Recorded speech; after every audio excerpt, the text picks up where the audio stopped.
Hi ಎಲ್ಲರಿಗೂ ನಮಸ್ಕಾರ. Welcome back to my YouTube channel. ಎಲ್ಲರೂ ಹೇಗಿದ್ದೀರಾ, ಚೆನ್ನಾಗಿದ್ದೀರಾ ಅಂತ ಅನ್ಕೋತೀನಿ.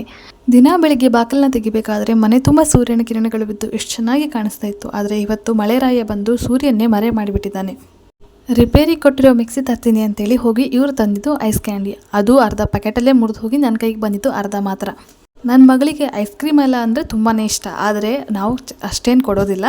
ಆದರೆ ಅವಳಿಗೆ ಏನೂ ಗೊತ್ತಿಲ್ಲ, ಐಸ್ ಕ್ಯಾಂಡಿ ಅಂತೂ ಸ್ವಲ್ಪನೂ ಇಷ್ಟ ಆಗಲಿಲ್ಲ. ತಿನ್ಸೋಕೆ ಹೋದೆ, ಅವಳು ಚೂರು ತಿಂತಾ ಇರಲಿಲ್ಲ. ಅವಳ ಮುಖದಲ್ಲಿ ಕೊಡ್ತಿದ್ದ ಒಂದೊಂದು ರಿಯಾಕ್ಷನ್ಸು ನೋಡಬೇಕು ನೀವು. ಯಪ್ಪ, ಅಂಥ ಖರಾಬ್ ರಿಯಾಕ್ಷನ್ ಕೊಡ್ತಾಯಿದ್ಲು. ಯಾಕಾದರೂ ನಾನು ಪ್ರಾಣ ತಿಂತಿದ್ದೀರಾ ನೀವಿಬ್ಬರು ಅಂತೇಳಿ ಅನ್ನೋ ಥರ ಇತ್ತು ಅವಳ ರಿಯಾಕ್ಷನ್ನು. ಅವಳು ಕೊಡ್ತಿರೋ ಎಕ್ಸ್ಪ್ರೆಷನ್ನ ನೋಡೋಕ್ಕೋಸ್ಕರನೇ ಪದೇ ಅವಳ ಬಾಯಲ್ಲಿ ಇಟ್ಟು ಅವಳನ್ನ ಸತಾಯಿಸ್ತಾ ಇದ್ವಿ. ತುಂಬಾ ಕಾಟ ಕೊಟ್ಬಿಟ್ವಿ ಪಾಪ. ಕೆಲವೊಂದು ಸಲ ಮಕ್ಕಳನ್ನ ಕಾಡಿಸೋದ್ರಲ್ಲೂ ಕೂಡ ಖುಷಿ ಸಿಗುತ್ತೆ ಅಲ್ವಾ. ನೋಡಿ ಅವಳು ಕೊಡ್ತಿರೋ ರಿಯಾಕ್ಷನ್ ನನಗಂತೂ ನಕ್ಕು ನನ್ನ ಹೊಟ್ಟೆನೇ ನೋವಾಗೋಯ್ತು. ನನಗನ್ಸುತ್ತೆ ಅದು ತುಂಬಾ ಐಸ್ ಆಗಿರೋದ್ರಿಂದ, ಕೋಲ್ಡ್ ಇರೋದ್ರಿಂದ ಅವಳಿಗೆ ಅದೊಂಥರ ಹಲ್ಲೆಲ್ಲ ಒಂಥರ ಏನೋ ಜುಮ್ ಅಂತ ಅನಿಸ್ತೇನೋ, ಅದಕ್ಕೋಸ್ಕರ ಅವಳು ತಿಂದಿಲ್ವೇನೋ. ಆದರೆ ಅದನ್ನು ನೋಡಿದ್ರೇ ಒಂಥರ ಆಗ್ತಿದ್ಲು. ಬಾಯಲ್ಲಿಟ್ಟಂತೂ ಅವಳ ಎಕ್ಸ್ಪ್ರೆಷನ್ ಆ ಥರ ಕೊಡ್ತಾಯಿದ್ಲು. ಈ ಮಕ್ಕಳಿಗೆಲ್ಲ ಯಾವಾಗ ಏನು ಇಷ್ಟ ಆಗುತ್ತೋ ಏನು ಇಷ್ಟ ಆಗೋದಿಲ್ವೋ ಅದು ಅವರಿಗೇ ಗೊತ್ತು. ಕೆಲವೊಂದು ಸಲ ನಾವು ಇಷ್ಟ ಅಂತ ಅಂದ್ಕೊಂಡಿರ್ತೀವಲ್ವ, ಅದನ್ನು ಅವ್ರು ಕೆಲವೊಂದು ಸಲ ಮೂಸಿ ಕೂಡ ನೋಡೋದಿಲ್ಲ. ಇನ್ನು ಕೆಲವೊಂದು ಸಲ ಇದು ಇಷ್ಟ ಇಲ್ಲ ಅಂತ ಅಂದ್ಕೊಂಡಿರ್ತೀವಲ್ವ, ಅವತ್ತು ಅದನ್ನೇ ಇಷ್ಟಪಟ್ಟು ತಿಂದಿರ್ತಾರೆ.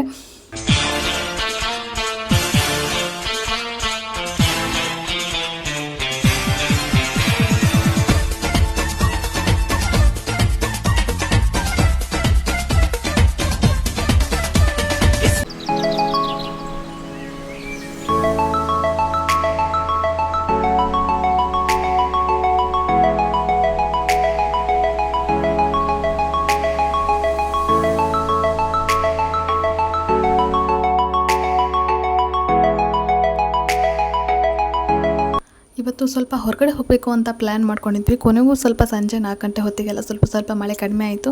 ಅದಕ್ಕೆ ನಾವು ಕೂಡ ಹೋಗಿದ್ವಿ. ಏನು ಪ್ಲೇಸು ಅಂತ ನಿಮ್ಗಾಗಲೇ ಈಗ ಗೊತ್ತಾಗಿರುತ್ತೆ. ಹೌದು, ಇದು ಇಸ್ಕಾನ್ ಟೆಂಪಲ್ಗೆ ನಾವು ಬಂದಿರೋದು. ಇದು ನಮ್ಮ ಮನೆಯಿಂದ ಒಂದು 1 ಕಿಲೋಮೀಟರ್ ಅಷ್ಟೇ ದೂರದಲ್ಲಿದೆ, ತುಂಬ ಏನೂ ದೂರ ಇಲ್ಲ.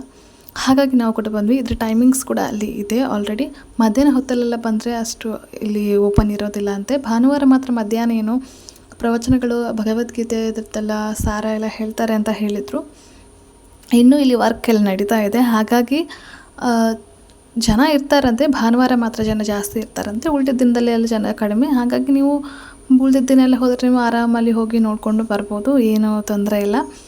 ಅಲ್ಲಿ ಪೂಜೆ ಟೈಮ್ 4:30 ಆಗಿದ್ದರಿಂದ ನಾವು ಬೇಗನೆ ಹೋದ್ವಿ ಅಲ್ವಾ. ಹಾಗಾಗಿ ನಾವು ಹೊರಗಡೆಯಿಂದ ಸ್ವಲ್ಪ ಅಲ್ಲಿ ಇಲ್ಲಿ ಆಚೆ ಈಚೆ ಅಂತೇಳಿ ಓಡಾಡ್ತಾ ಇದ್ವಿ. ನನ್ನ ಮಗಳಂತೂ ತುಂಬಾ ಫುಲ್ ಖುಷಿ ಆಗಿಬಿಟ್ಟಿದ್ಲು. ಅವಳಂತೂ ಓಡಾಡ್ತಾ ಇದ್ಲು, ಆ ಕಡೆ ಈ ಕಡೆ ಅಂತೇಳಿ ಎಲ್ಲ ಆಟ ಆಡ್ತಾ ಇದ್ಲು. ನಾವು ಕೂಡ ಸ್ವಲ್ಪ ಫೋಟೋಸು ವಿಡಿಯೋಸು ಅದು ಇದು ಅಂತೇಳೆಲ್ಲ ಮಾಡಿಕೊಂಡು ನಿಂತ್ಕೊಂಡಿದ್ವಿ. ಆನಂತರ ಸ್ವಲ್ಪ 4:30 ಎಲ್ಲ ಆಗ್ತಾ ಬರಬೇಕಾದ್ರೆ ಅವರು ಪೂಜೆ ಮಾಡೋ ವರ್ಷಗಳೆಲ್ಲ ಬಂದ್ರಂತೇಳಿ ನಾವು ಒಳಗಡೆ ಎಲ್ಲ ಹೋಗಿ ಸ್ವಲ್ಪ ಕೂತ್ಕೊಂಡ್ವಿ. ಅಲ್ಲಿ ಚಾಪೆ ಎಲ್ಲ ಹಾಸಿರ್ತಾರೆ ಕೂರೋದಕ್ಕೋಸ್ಕರ.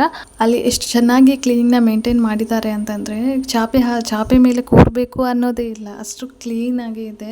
ಅದರಲ್ಲೂ ಈಗಲೇ ಹೊಸತಲ್ವ, ತುಂಬಾ ಚೆನ್ನಾಗಿದೆ. ಬೃಂದಾವನಕ್ಕೆ ಹೋಗಬೇಕು ಅಂತ ಅಂದ್ಕೊಂಡಿರೋ ಯಾರಾದರೂ ಇದ್ದರೆ, ಬಜೆಟ್ ಆಗಲ್ಲ ಅಂದರೆ ಇಲ್ಲಿ ಖಂಡಿತವಾಗ್ಲೂ ಬನ್ನಿ.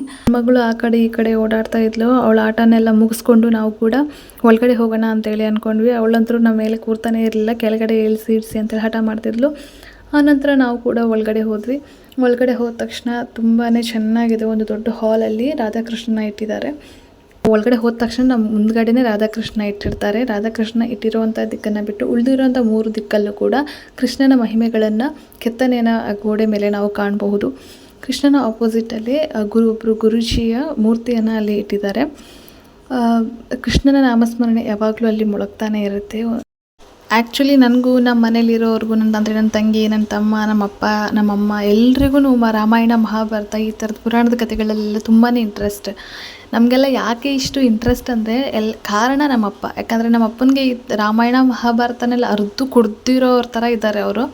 ಅವ್ರ ಹತ್ರ ಯಾವ ಟೈಮಲ್ಲಿ ಹೋಗಿ ಯಾವುದ್ರ ಬಗ್ಗೆ ಕೇಳಿದ್ರು, ಇಲ್ಲ ನಿದ್ದೆಲಿಂದ ಎಬ್ಸಿಬಿಟ್ಟು ಈ ಕತೆ ಹೇಳಿ ಅಂತ ಹೇಳಿದ್ರು ಅವ್ರು ಹೇಳ್ತಾರೆ. ಕತೆನ ಹೇಳೋದು ಮಾತ್ರ ಅಲ್ಲ, ಆ ಕಥೆಯಲ್ಲಿರುವಂಥ ಕ್ಯಾರೆಕ್ಟರ್ ಹೆಸರುಗಳನ್ನು ಕೂಡ ಅವ್ರು ನೆನ್ಪಿಟ್ಕೊಂಡು ಹೇಳ್ತಾರೆ. ಅವರು ಪುಸ್ತಕಗಳನ್ನು ಓದೋದು ಬಿಟ್ಟು ಆಲ್ಮೋಸ್ಟ್ 20 ವರ್ಷಗಳಾಗ್ತಾ ಬಂದರೂ ಕೂಡ ಅವರು ಯಾವುದೇ ಒಂದು ಕಥೆನೂ ಕೂಡ ಮರ್ತಿಲ್ಲ. ಹೇಳಬೇಕು ಅವ್ರ ಹತ್ರ ಹೋಗಿ ಕೇಳಿದಾಗ ಒಂದು 5 ನಿಮಿಷ 10 ನಿಮಿಷ ಅವ್ರು ತೊಗೊಳ್ಬೋದು, ಆದರೆ ಅವ್ರು ಕರೆಕ್ಟಾಗಿ ನೆನಪಿಸ್ಕೊಂಡು ಕಥೆನ ಹೇಳ್ತಾರೆ. ಅಷ್ಟು ಅವರಿಗೆ ಇಂಟ್ರೆಸ್ಟ್ ಅದ್ರ ಮೇಲೆಲ್ಲ. ನಮ್ಮಮ್ಮ ಆಗಲೇ ಮದುವೆಯಾಗಿ ಬಂದಾಗ ನಮ್ಮ ಮನೇಲಿ ತುಂಬಾ ಪುಸ್ತಕಗಳಿತ್ತಂತೆ. ಎಲ್ಲ ಪುಸ್ತಕಗಳು ಪುರಾಣಕ್ಕೆ, ರಾಮಾಯಣ, ಮಹಾಭಾರತ, ಬರೀ ಇದಕ್ಕೆ ಸಂಬಂಧಪಟ್ಟಂಥ ಪುಸ್ತಕಗಳೇ. ನಮ್ಮಪ್ಪ ನಮಗೆ ಈ ಕಥೆಗಳನ್ನು ಹೇಳಿ ಹೇಳಿ ಬೆಳೆಸಿರೋದ್ರಿಂದಾಗಿ ನಮಗೂ ಕೂಡ ಇದ್ರ ಮೇಲೆ ತುಂಬಾ ಇಂಟ್ರೆಸ್ಟ್ ಬಂದಿದೆ. ಕೆಲವೊಬ್ಬರಿಗೆಲ್ಲ ರಾಮಾಯಣ ಅಂದ್ರೇನು, ಮಹಾಭಾರತ ಅಂದ್ರೇನು, ಅದರಲ್ಲಿರೋ ಕ್ಯಾರೆಕ್ಟರ್ಸ್ ಏನು, ಯಾವುದು ಗಂಧಗಾಳಿನೇ ಗೊತ್ತಿರೋದಿಲ್ಲ. ಗೊತ್ತು ಮಾಡ್ಕೊಳ್ಳಿ, ಯಾಕೆಂದರೆ ಇದನ್ನೆಲ್ಲ ತಿಳ್ಕೊಳ್ಳೋದು, ಅರ್ಥ ಮಾಡ್ಕೊಳ್ಳೋದು ಅದು ನಮ್ಮ ಕರ್ತವ್ಯ. ಆದರೆ ಎಷ್ಟು ತಿಳ್ಕೊಳ್ಬೇಕು ಮಿನಿಮಮ್ ಅಷ್ಟನ್ನು ಎಲ್ಲರೂ ತಿಳ್ಕೊಳ್ಳಿ. ಯಾಕಂದರೆ ಇದೆಲ್ಲ ಏನು ಸುಳ್ಳು ಕಥೆಗಳಲ್ಲ, ಅಜ್ಜಿ ಕಥೆಗಳಲ್ಲ, ಇದೆಲ್ಲ ಹಿಂದೆ ನಡೆದಿರೋದನ್ನೇ ಹೇಳ್ತಿರೋದು. ನಮ್ಮ ಕೈಯಲ್ಲಿ ಫೋನ್ ಇದೆ, ನಾವು ಅದರಲ್ಲಿ ಏನೇನೋ ನೋಡ್ತಿರ್ತೀವಿ. ಅದರ ಬದಲು ಒಂದು 5 ನಿಮಿಷ ಒಂದು ಪುರಾಣದ ಕಥೆಗಳನ್ನು ಕೇಳಿ. ಇದರಿಂದ ಮನಸ್ಸಿಗೂ ನೆಮ್ಮದಿಯಾಗುತ್ತೆ, ನಿಮಗೂ ತಿಳುವಳಿಕೆ ಇರುತ್ತೆ. ನಾಳೆ ನಿಮ್ಮ ಹುಟ್ಟೋ ಮಕ್ಕಳಿಗೂ ಕೂಡ ನೀವು ವಿಷಯವನ್ನು ಹೇಳ್ಬೋದು. ಯಾವುದೇ ರೀತಿ ಅಂತ ಸರ್ಚ್ ಮಾಡಿ, ಗೂಗಲ್ ಮಾಡಿ ನಿಮ್ಮ ಮಕ್ಕಳಿಗೆ ಹೇಳಬೇಕಾದಂಥ ಅವಶ್ಯಕತೆ ಇಲ್ಲ. ನೀವೇ ನಿಮ್ಮ ಬಾಯಲ್ಲಿ ಅದನ್ನು ಹೇಳ್ಬೋದು ಕಥೆಗಳನ್ನು. ಇದರಿಂದ ಅವರು ಅದನ್ನು ಅರ್ಥ ಮಾಡ್ಕೋತಾರೆ. ನಮ್ಮಪ್ಪ ಅಮ್ಮನೂ ಇಷ್ಟೆಲ್ಲ ತಿಳ್ಕೊಂಡಿದ್ದಾರಲ್ಲ ಅಂತ ಅವರಿಗೂ ಖುಷಿ ಆಗುತ್ತೆ. ಸೊ ತಿಳ್ಕೊಳ್ಳೋದು ಜಗತ್ತಲ್ಲಿ ತುಂಬಾ ಇದೆ. ಎಲ್ಲವನ್ನೂ ತಿಳ್ಕೊಳ್ಳೋಕ್ಕೆ ಆಗದೇ ಇದ್ದರೂ ಕೂಡ ಎಷ್ಟು ಬೇಕೋ ಅಷ್ಟನ್ನು ಮಾತ್ರ ನಾವು ತಿಳ್ಕೊಳ್ಳೇಬೇಕು. ಅದಕ್ಕೆ ಅಲ್ವಾ ದೊಡ್ಡವ್ರು ಹೇಳೋದು, ದೇಶ ಸುತ್ತಿ ನೋಡು, ಕೋಶ ಓದಿ ನೋಡು ಅಂತೇಳಿ.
ನೋಡಿ ರಾಧಾಕೃಷ್ಣ ಎಷ್ಟು ಕಳಕಳಿಯಾಗಿ ನಿಂತ್ಕೊಂಡಿದ್ದಾರೆ ಅಂತೇಳಿ.